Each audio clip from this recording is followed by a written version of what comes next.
तुम्हें तो मैंने कॉलेज से बाहर निकलवा दिया था। अरे किसने बोला तुमने कि मुझे कॉलेज से बाहर निकलवा दिया? जाओ प्रिंसिपल से मिल लो, शायद वह बता देंगे कि मैं कॉलेज से बाहर हूँ कि नहीं। सोनम गुस्से में प्रिंसिपल के ऑफिस जाती है और वहाँ से अपने पापा को कॉल लगाती है। प्रिंसिपल और उनके पापा सोनम को यह समझाते हैं कि राजू का एडमिशन कैंसिल नहीं हो सकता, शायद तुमको कोई गलत फहमी हुई है। राजू बहुत ही होनहार लड़का है। सोनम अपने पापा से पूछती है आखिर ऐसा क्यों है? राजू का एडमिशन कैंसिल नहीं हो सकता।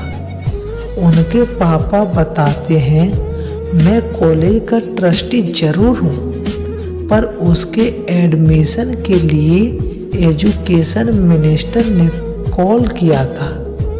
वह लड़का साधारण जरूर है, पर उसकी पहुँच बहुत ऊपर तक है। राजू से हारकर सोनम कॉलेज जाना छोड़ देती है। कुछ दिन ऐसे ही गुजर जाते हैं। तभी सोनम को एक मैसेज आता है जिसमें लिखा होता है हार कर भागने वाले कमजोर होते हैं और हार का सामना करने वाले ही कुछ बन पाते हैं। यह मैसेज राजू ने किया था। राजू ने कड़वा सच सोनम को लिखकर भेजा था, जिसको उसने स्वीकार कर लिया। और अगले दिन वह कॉलेज गई तो उसने देखा वहाँ पर वह साइकिल नहीं है। यह देखकर वह बहुत खुश हुई और क्लास में पहुंचकर राजू को दोस्त की निगाहों से देखा। राजू पढ़ने में बहुत होशियार नहीं था और वह जो भी सवाल ठीक है कुछ पूछता, उसके जवाब देने में टीचर के पसीने निकल जाते। टीचर किताबी ज्ञान पढ़ाते, पर राजू रियल लाइफ के सवाल पूछता जिसके जवाब किसी टीचर के पास नहीं होते। सोनम राजू की इस बात से बहुत इम्प्रेस हो गई थी। राजू एक अलग ही लड़का था जिसको ना पैसों के फर्क पड़ता ना कंफर्ट से फर्क पड़ता। वह एक ही शर्ट हफ्ते भर पहनकर आता। धीरे धीरे सोनम और राजू की दोस्ती हो जाती है। राजू की दोस्ती ने सोनम को पूरा बदल दिया था। उसका घमंड और दिखावा पूरा बदल गया। सोनम भी अपने कपड़े रिपीट करने लगी। सोनम पूरी तरह से राजू को फॉलो करने लगी। सोनम ने यह महसूस किया कि उसको राजू से बेहद मोहब्बत हो गई है। सोनम ने अपने राजू के बारे में बहुत सोचा, पर वह यह सोचकर रुक जाती कि राजू के पास कुछ भी नहीं है और उसके पास सब कुछ है। पर आज उसके प्यार ने सारी हदें पार कर ली थी।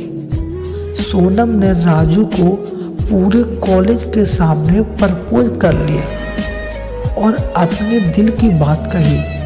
राजू भी सोनम से प्यार करता था, पर राजू ने कुछ ऐसा था जो सोनम से छुपाया था। राजू कोई साधारण लड़का नहीं, बल्कि खुद से बना हुआ एक बहुत बड़ा बिजनेसमैन था। बहुत कम उम्र में ही उसने पढ़ाई के साथ साथ बिजनेस शुरू किया था और बड़े बड़े बिजनेसमैन को अपने पीछे छोड़ दिया। राजू का बिजनेस कई करोड़ों का था। राजू तो बस अपनी पढ़ाई पूरी करने के लिए कॉलेज में आया था, इसलिए शायद वह इतना अलग था। राजू ने सोनम को सारी सच्चाई बता दी और शर्त भी रखी, अगर वह उसके साथ रिलेशनशिप में रहना चाहती है तो उनको भी साधारण जिंदगी ही देनी पड़ेगी, तब तक कॉलेज पूरा नहीं हो जाता। और तब तक वह किसी को यह भी नहीं बता सकती कि मैं कितना बड़ा बिजनेसमैन हूँ। सोनम ने एक पल भी नहीं सोचा और राजू को हाँ कह दिया, क्योंकि उसको अब कोई फर्क नहीं पड़ा था कि राजू अमीर है या गरीब। उसको तो बस प्रेम हो गया था। राजू भी सोनम से बहुत प्यार करता था और दोनों एक साथ साथ खुशी खुशी रहने लगे। दोस्तों, मुझे आशा है कि यह स्टोरी आपको अच्छी लगी होगी। ऐसे ही स्टोरी को सुनने के लिए चैनल को लाइक और सब्सक्राइब कर। मिलते हैं अगली वीडियो में।